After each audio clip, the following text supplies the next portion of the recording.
العاصمة. الفريقان المتباريان مرة أخرى بعد أسبوعين كان النزال بينهما في ملعب عمر حمادي ببلوغين، وانتهى الفوز للحمراء والكحلة.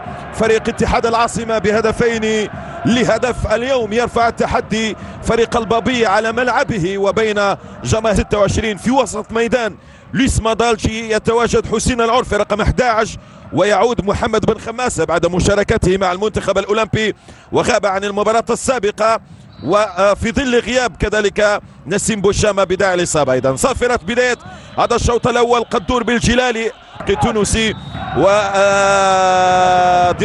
لمولودية العاصمة. كرة لفارس حميتي وتوزيعة، فرصة خطيرة للبابية، ممكن التسديدة خطيرة جدا،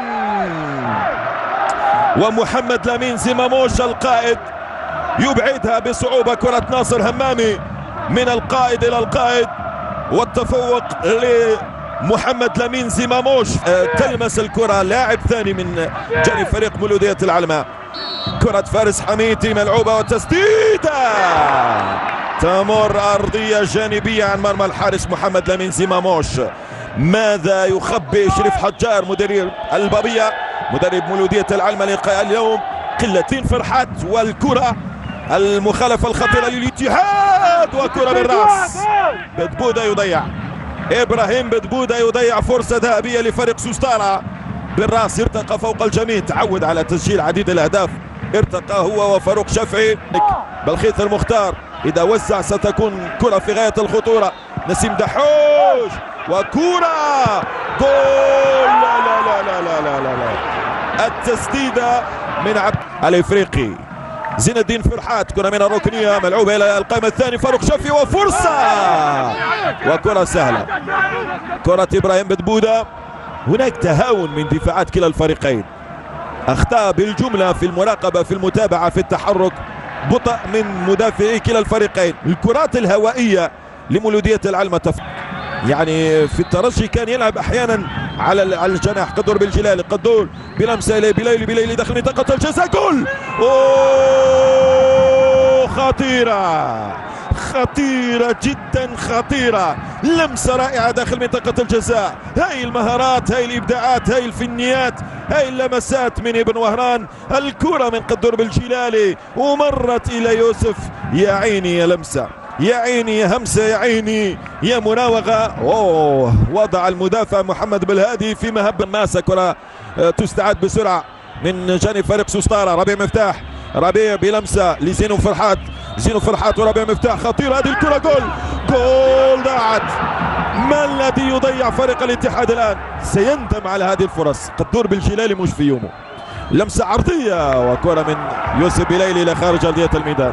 في نظري الشخصي الشوط أول ينتهي بين الفريقين بمستوى متوسط جدا جدا إلى ضعيف أحيانا بين اتحاد العاصمة ومولودية العلماء. متصدر المجموعة الثانية اوتوغو كاستان الحكم الجابوني الذي يتهيأ لإعلان بداية الشوط الثاني بين الفريقين المتنافسين. المؤهلة مباشرة ورسميا دون أي حسابات تذكر في باقي الجولتين لدور النصف النهائي من دوري أبطال إفريقيا. الإنجاز الذي حققه الفريق سنة 2003 الاتحاد.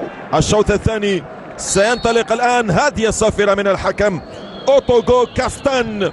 الكرة لاتحاد العاصمة كارلوس أندريا، وانطلاقة خطيرة مع بداية الشوط الثاني. الجابوني رفقة الفنان صالح عصاد. قدر بالجلالي، كرة دائرية خطيرة.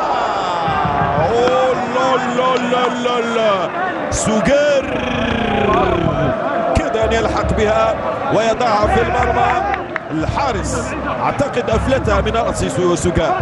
كان بالامكانه ان يمضي الهدف الاول في المباراه. ملعوبه بطريقه رائعه. ركنيه قدور بالجلالي على التنفيذ. جاءت التعليمات. قدور بالجلالي،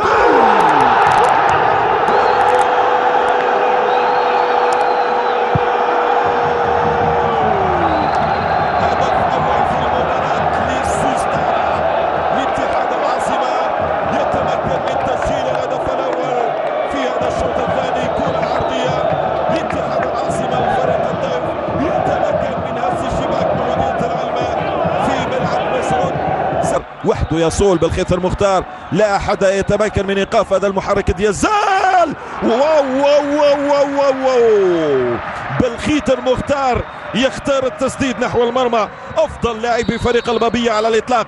شوف هذه القنبلة التي أطلقها بالخيثر مختار على طريقة جاريث بيل يلعب لما كان يلعب في توتنهام كظهير أيسر قبل أن يتحول إلى جناح في توتنهام، وبعد ذلك وكالسوندريا إضافة إلى بيليلي. لمسة 1-2 والكرة وخطيرة لقدور ضاعت.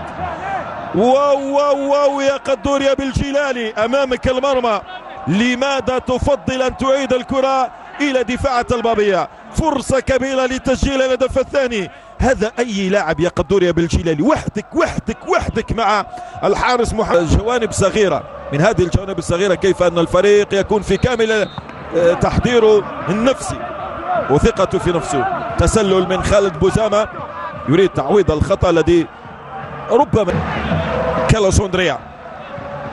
بيليلي بلمسة رائعة لربيع، ربيع مفتاح يسدد والحارس يتدخل بصعوبة. هذه الكرة بلمسة رائعة من يوسف بيليلي باتجاه ربيع مفتاح، سدد نحو المرمى على طول قدور بالجلالي.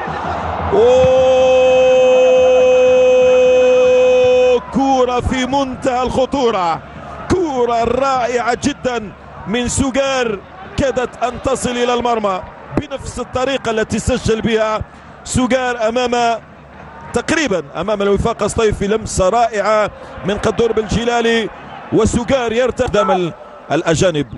كرة جميلة من يوسف بيليلي، ربيع مفتاح، ربيع الثانية دور